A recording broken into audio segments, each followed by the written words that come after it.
Guys, how's it going? Rafael here from Share Studio. Today we have a very special guest, a dear friend of mine from the industry. Actually, his name, I think we're friends. Are we friends, Justin? Yeah, of course we're friends. We've hung out enough.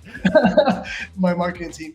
We are going to do something really cool, which is walk you through PickFu, how we use it, how Justin actually uses it as well. Yep. He's the founder, so who else better than maybe John? That's better. I don't know. But the idea is that we're gonna walk you through what we do. Let's give a great shout out to PickFu. She's in the background. Let's add to the stream. Hey PickFu, what's up? And Ellie's not adding her camera because she's shy today. It's okay though. We still love you, Ellie. And Andrew, is Andrew here? Andrew is here. What's up, Andrew? What's up? Cool. All right, let's go back to it. Basically, guys, what we're going to do is just walk you through what we do.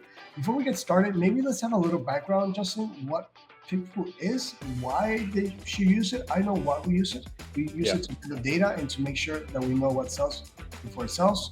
What's going to most likely sell before it sells. Exactly. And yeah, so walk us through, right? Yeah, so PickFu is a self-service way to gather consumer insights. So what that means is think of it as a digital focus group that you can use to gather feedback on anything about your product. So it could be your product design or your branding or your packaging, all the way down to everything you're doing on your Amazon listings. So your main imagery, your A+ content, marketing copy, any of that kind of stuff. Some people like to go to an actual coffee shop and ask people for their feedback. Think of this as like a digital way to do that, so you don't actually have to get out of your house. So, it's much better than trusting your gut. It's much better than asking your friends and family who are not your target audience. And you really need to get out of your own company and your own head, right? Because a lot of times you're not your target buyer. And so you need to ask your target buyer these kinds of questions. Yeah, and we actually just did a webinar with the guys at PickFu. Make sure you watch it and you go to your YouTube and watch it, or sign up for the newsletter so you guys can watch it. But we were just talking about that you as a seller, most likely you are heavily invested emotionally into your product. Yes. It's okay. Like if you're spending thousands of dollars into getting something from China and making sure that's going to sell and you're going to make a profit off of it, like obviously that would be heavily invested as well. But if you're not, even if you're buyer persona, ask other people's questions. Who better than somebody specific? We were using a cat example. You can test, we'll show you in a bit. You can test with PickFu if you are selling a pet product like cats. You can actually ask cat buyers, hey, what do you think of this playful laser mouse thing for cats? Would you buy it? Would you not buy it? So yeah, let's get the show started, man. Cool. Yeah. So I'm going to share my screen. I'm actually going to start. So this is PickFu. It's all self-service. There's no subscription needed to create an account, and you just pay as you go. So if you run a test, you pay for it then. I'm actually going to start by showing you what a PickFu poll looks like, and I'm going to talk to you kind of like what's included. So at its core, it's basically a very simple survey. You ask a single question, you do some targeting. In this case, it's 50 US respondents who happen to exercise more than once a week. And so in this case, they're testing different imagery for resistance bands. And what happens is our respondents will vote on each image, and more importantly, give written feedback why and demographic information. So this is all very useful and actionable insight that you can use to improve your main image. And so the point about using PickFu early in your process, kind of like what Rafael was saying, to de-risk your investment. It's very sad that when we get sellers coming to us and they're testing some of these main images, the feedback that we hear is actually, oh, it's not necessarily the image that's bad. It's the branding, it's the packaging, like it's the product itself. And that's a sinking feeling in your gut, like when you hear that, when you see that feedback, because you've waited, I think the problem is my main image, and so I'm just going to optimize the main image. Oh, well, all of those decisions I made earlier in the process, I didn't gather any feedback on. And if I had, I would have known that people don't like my brand name. People don't like the way the packaging looks. All those things could have been avoided by testing earlier. And so that's what usually is the journey for our customers. They hear about us because main imagery is the easiest thing you can test with Amazon. But what they find is, oh, shoot, okay, next time when I'm doing my next product or when I'm rebranding this one, I'm going to start much earlier, all the way to the beginning. Something that I understand that their internal journey is, starts by educating themselves and, sourcing, product sourcing, all these things. And unfortunately, like you just said, that they find out about PickFu after they've run the test. But That's right. or they found out about it, but like, oh, dude, it's whatever, X amount of money doing this. Like, why would I do it? Like, whatever. I already found the product. I'm just gonna launch it. You can get all the money back in the world. Always, believe me, you can. What you'll never get back is time. Time. This is the amount of time you can save yourself with this is tremendous, because it has happened to us as well. We save tons of time by asking the right questions. It's very important to ask the right questions to the right audience. If you ask that, game changer. Believe me, it's a game changer. Sorry for interrupting. Let's keep going. No, for sure. Yeah, I mean, I think the other thing that people don't realize as they're starting the journey is a lot of time they'll feel like they're choosing the right product because maybe like the keyword traffic or the opportunity is there from a number standpoint. But if the product that they're going to sell in the marketplace is not, let me find an example. If the product you're going to sell is not actually going to compete well against what's out there, then it could be the most awesome opportunity ever. But if the product that you're going to design or you're going to source or the packaging that you're going to design doesn't compete, then you shouldn't go after it. Not only iterating on your own designs, but also iterating, testing against your competition is it super important, especially early in the process, right? Because maybe I want to sell twisted whiskey glasses, but because I've done the number analysis and it says like this is a great space and it's growing or whatever it is. But if I'm going to come in and there's a lot of incumbents and they're doing really well, and I come in with a bad design, like I may not do well. So I'm just going to waste money in a huge opportunity space, right? So you kind of want to make sure that early you can hypothetically win before sinking, $10,000, $50,000 into it. 100%. And you have to understand also, guys, that there's so many tools out there. And if you have the budget, you can actually get access to all those tools or hire somebody who does the analysis for you. Great. But at the end of the day, what's going to make a difference is you as an entrepreneur, maybe following your gut and having all the data at your disposal. And I believe the best data you can have is from the people who are going to buy this. Let's go back to the cat owner. If you have the opportunity to ask only 50 cat owners a question about something about a cat product, would you pay? Of course you would. Like, it's a no-brainer, right? All right, let's go back. Let's go to the slides.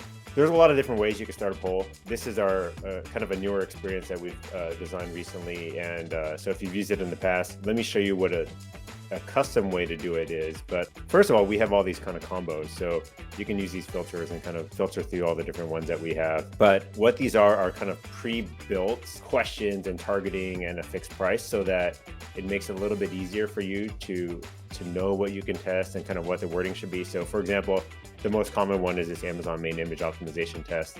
And what's going to happen here is we're going to give you the question. So when shopping on Amazon, which one of these images would you be more likely to click on and why? We recommend this just because it's a clean question. People don't, we find that when people write their own question for the first time, they can kind of make some mistakes where maybe they're asking too many things, or maybe they're leading the question and making it a little bit too biased. So this is at least pretty plainly worded.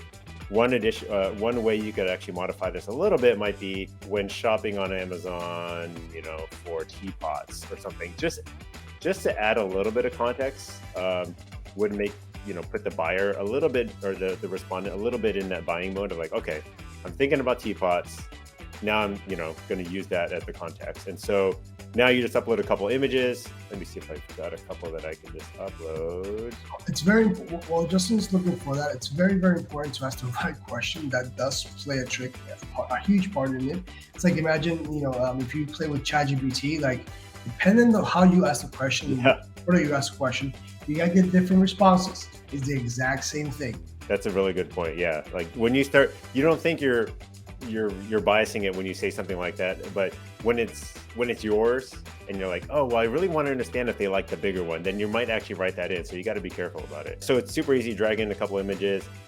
In this case, this combo, we actually include targeting for Amazon Prime subscribers, but you could add more targeting. So, let's add tea drinkers, right? So you can actually, add their tea frequency into there. The other cool thing is that we ask a bunch of other demographic questions about them. So these are not targeting, these aren't filtering who's going to answer it, but this is providing additional information about every single person who answers. So they're going to answer questions like, what pets do you own? Where do you shop online? What are your hobbies and interests? And These are just preset ones that we just decided to include in this combo. And that's as easy as it is. You check out, you go, just do it here. I'll just run this one so that we can see it. And I've already got some credit in my account, but normally if you don't, you would just pop your credit card in here and that's it. And be careful, guys, because if not, you'll spend a bunch of money on PickFu.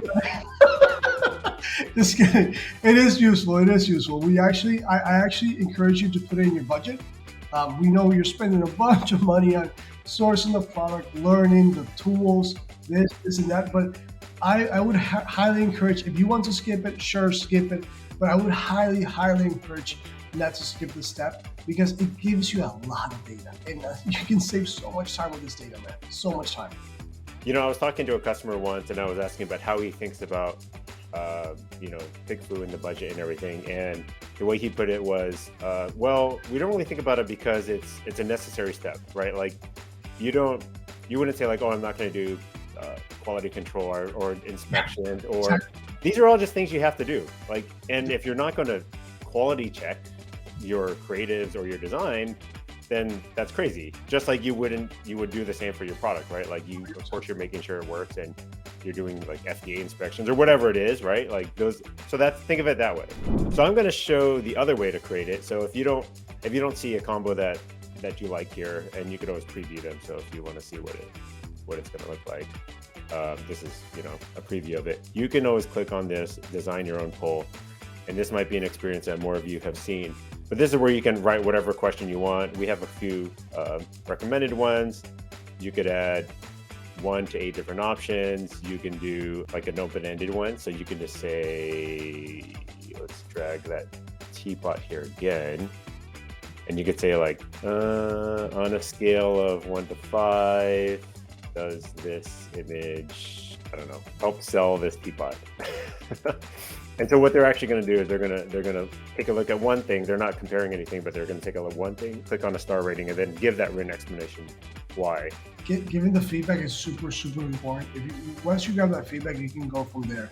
Maybe you find out that, hey, maybe the handle will be easier, or maybe you can protect us, like the hands from the glass when it's hot, or maybe it's like there's so many, like you have no idea how many times we write that data after we ran the images, and we're like, oh, this would be better for us, let's do it. And we modified the images. For example, hero images, we modified them based on the feedback we get. That real-time feedback is very important. So let me just finish walking through this. So there's a bunch of different poll types. If you're doing one option, you could either just ask open-ended feedback, a star rating. You could even do a quick test. So you could say, click on the areas that draw your attention, or the areas you don't like, and that'll generate a heat map of maybe things that you could work on with your designer. If I had more than a few options, then these 2 options would be available. But basically, head to head with the one I showed you before, ranked is where they actually, if there's 3 or more, they'll actually rank every single, like in preferential order. So they're not going to just choose 1 of 8. They're going to rank 1, 2, 3, 4, 5, 6, 7, 8. So on the audience side, we allow as few as 15 and up to 500. We're actually in a few different countries now. We started with the United States, but we're in Australia, Canada, Germany, and UK. Congratulations. Yeah, thank you. It's been a long time coming. So here's the, by default, random audience means it's just going to be first come, first serve. So, it's general population. And a lot of times, like, this is probably good enough, because where we find that is that a lot of the things that people are looking for are common sense, really. And so maybe it's a branding question or logos, and it's so kind of like top of funnel, and like really on Amazon, kind of everyone is shopping there. Sometimes people are shopping for gifts for someone else. So you really don't want to go too deep sometimes, unless you're 100% sure, unless you look at those brand analytics and you're like, really high percentage, and these are the demographics. But if you're not sure, I would say go a little bit broader, because you're not sure, maybe it's for dads, but they're probably not buying their own gifts. It's probably their wives or probably their kids buying it for them, right? So it's got to appeal to them. A quick side story. We have a client. His name is Dom. He sells minimalistic wallets, and he came to us. He was losing a lot of market share. Now I'll tie this into what we're talking about right now. And he's like, hey guys, I'm still in the water. I'm losing a lot of market share very fast. what am I doing about what can we fix? And we're like, okay, let's look at the brand persona, the target buyer, who it is. And even though it's a men's wallet, 48% of the buyers are female. We're like, 40 of the buyers are female? Okay. Exactly. Why are females buying a men's wallet? Maybe some like it. Maybe it's not for them. Maybe it's for their dad. Maybe it's a gift. Maybe it's for their partners. I don't know. There's so many questions to be asked. So we developed some images, right? Giving it more toward that 48% buyer, which are females.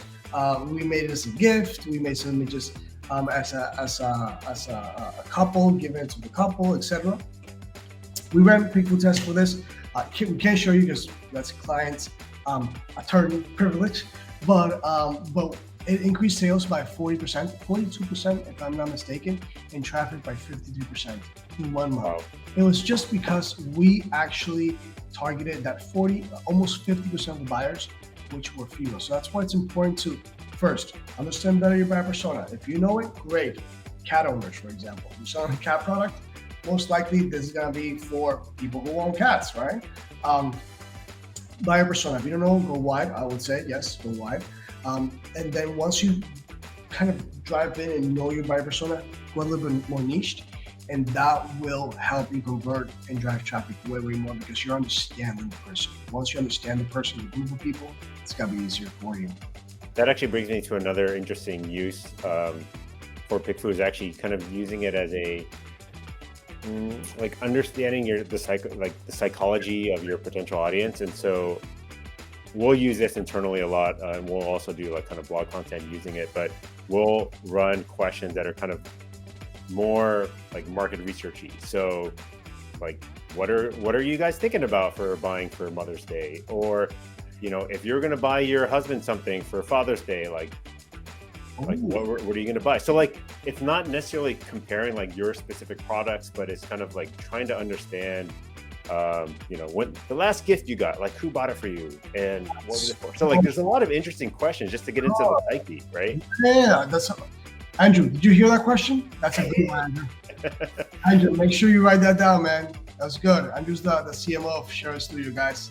Make sure you write that down, Andrew. That was good. That was really good. I like that. Awesome. Let me go. All right, we got sidetracked. So let me.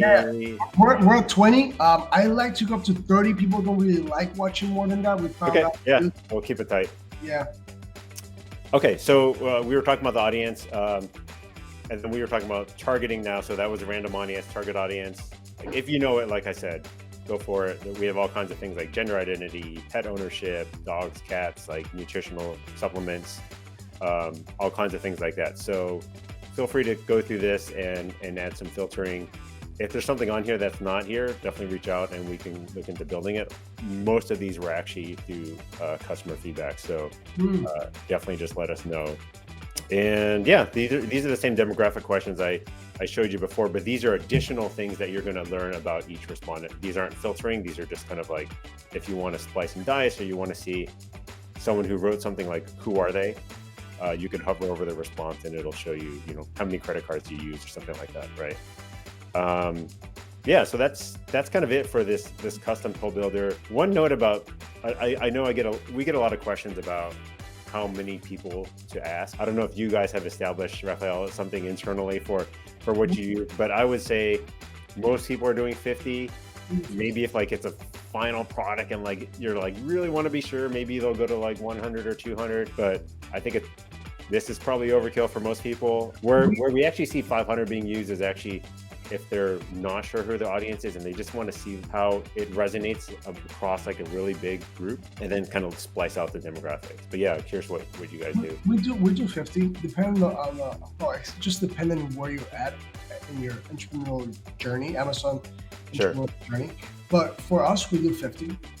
Sometimes we go a little bit over, but that's when we have like a lot of images, or we have a client that's very, very invested into its brand, and we're like, okay, we can go a little bit, but do you want to do this? Just got customer money, obviously. And he's like, yeah, let's do it. But we do usually 50, like 90% of our tests we do, 80% of the tests we do 50. So this 15 one is interesting, and it confuses some people because they ask to go with 15 people actually enough. But the reason why we opened it up is actually to kind of enable people to iterate on even smaller decisions without feeling like it's costing a ton of money. So how we use it internally, and what we've seen a lot of our customers do with 15 responses, is kind of test like really small things. So maybe it's just like small wording things, or this sentence, like, what do you think of the sentence? Or like minor design, like, what do you think about this font? And a lot of times it'll come back, 80-20 or something like that. And hey, like 80-20 out of 15 people, That's good. directionally pretty good, like good enough, right? Yes, it is good enough. I wouldn't do 15 though for like something like which is the best hero image for your competitors. I would do something bigger. And just me personally. For example, from all these top 5 competitors, which one is the one that you would pick? Like from all these products, which one's the one you would pick? And you would put 5 of your main competitors, their main image.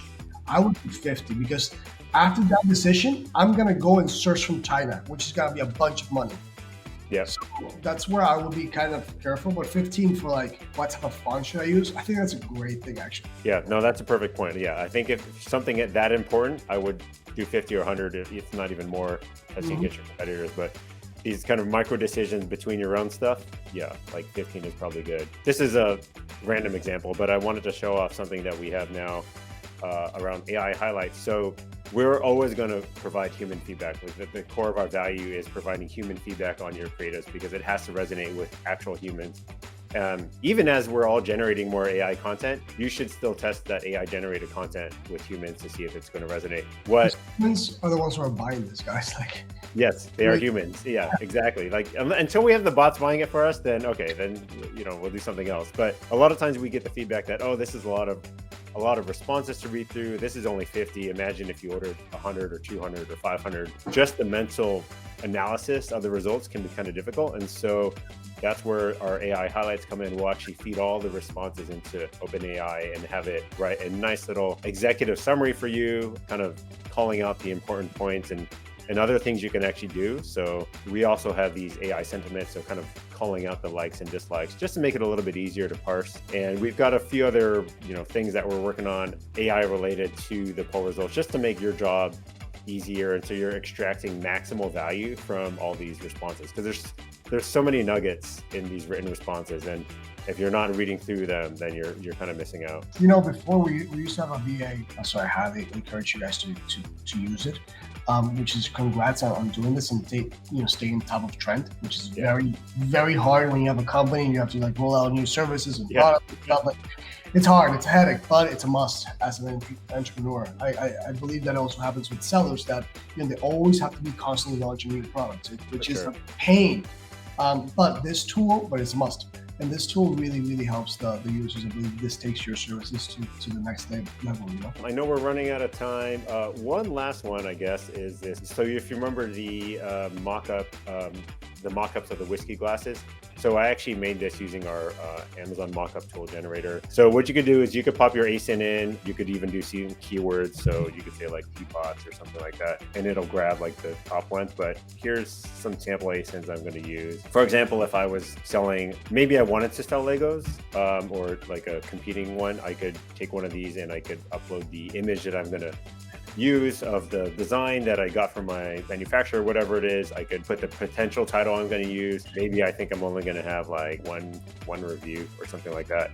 And so basically this allows you to make a hypothetical scenario to see how you're going to compete. And so what's going to happen is you could also normalize all these. So what we see some people doing, like, well, let's say they're all $9.99 or they're all 1,000 reviews or whatever it is. But you click this button, it's going to take it over to the poll builder, create these screenshots for you, and so that you could just do these hypothetical tests. So you could, hey, I'm going to tweak my image, I'm going to tweak my price. Like if I'm coming in as a competitor, maybe I want to undercut everyone by $5. What about $10? What about $15? Like, what do I have to drop the price to get the click when I don't have as many reviews, right? Like, that's an interesting hypothetical experiment to run. And so, it's AI. No. So it's still going to run. You still go run an actual poll. Okay. Let me just show you what happens. So it's just going to pop you over here. It's going to create the polls for you. But we built this because we saw all of our most advanced customers doing these mock-up, and they were always testing theirs against their competition, because at the end of the day, Amazon is a competitive marketplace. And you could have, like you said in our webinar, you could have the most beautiful listing and the most quality product out there, But if no one clicks on your main image, Doesn't matter. it doesn't even matter. Like Nope. it's sitting in a hole somewhere, right? So it has to compete against the competition. And if everyone else has these amazing main images and they've got like thousands of reviews, how are you going to get the click? First of all, before people will even see all your amazing listings and then even try your product to give it a chance to write a review, right? So super important, just spend more time getting the main image to win against your competition. I know we're kind of taking up a lot of time, so that's kind of all I wanted to show. I don't know, do you have anything that you think I should show off? No, I think that the most, at least for our target demographic, which is not all of them, but mostly experienced sellers. I think that the review part is going to be very helpful for them, the AI generated one. Yeah. And also testing out not just the hero image, but also test out your A+ content, test all the things. Maybe if you have a product that's relies very heavy on video, and you need a very good video that explains, I don't know, why the product is techy and why is it better. You have a voiceover. Test that voiceover out. Yeah. It's very important, as well as the last part he showed about generating the listing preview, the main image preview. I think that's a killer. It can help you save a bunch of time instead of sending it to your VA or to your graphic designer, like, hey, can you please do this for me? And like waiting a couple of hours, come back, you run it. Like, just, exactly. That's exactly it. that's how we did it. So that's how we did it, actually. We're all just gonna get more efficient. That's all. It is fun. We were actually talking yesterday with Andrew and Pichu and Ellie. What's up, Andrew? What's up, Pichu? We were talking about how AI is coming out, and we have some clients like, hey, what are you guys doing in terms of AI? Are you guys scared of AI taking away your jobs? Because that's how it is. The world evolves, and you have to evolve with it. And we're like, not really. We're just keeping top of trends. We're actually using AI when we can. We're being smart about it. Sorry, Andrew, I'm not taking you off because you have background noise. So we're staying top of trends, and I think we all should stay top of trends. Yep. Shooting products, what you guys are doing, and be more efficient. I have nothing to add, honestly. I think you covered everything that I wanted to cover. Any news about what PickFu is doing next? We're continuing to expand more countries, so we've got a couple more on the horizon, kind of following where people are selling on Amazon. We're doing more integration stuff, so Zapier, a lot of people are starting to automate different workflows, or maybe you want to connect Slack and kind of keep your team in the loop, all that kind of stuff, and some more team functionality too, because as sellers are getting more advanced, they're expanding the team and they want to do more collaboration inside PickFu, so that kind of stuff. I think that's a great idea for Slack. We use Slack in the studio.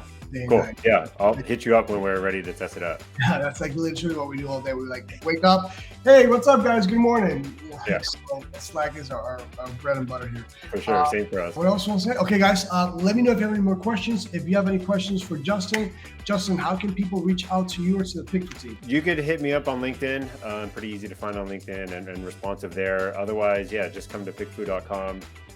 You could chat with our team if you ever have questions about how to run a poll. Just live chat us, and our CS team is super helpful. They are super helpful, guys. They are super helpful, and they reply very quick, very, very quick in comparison to other services that other people offer. I'm not gonna say just they reply very quick. Very quick. All right, guys, until next time, let me know if you want me to create more videos like this with Justin's or other company owners as well. I really hope this brings value. Please remember to subscribe. Andrew, would you be happy if people subscribe to our channel?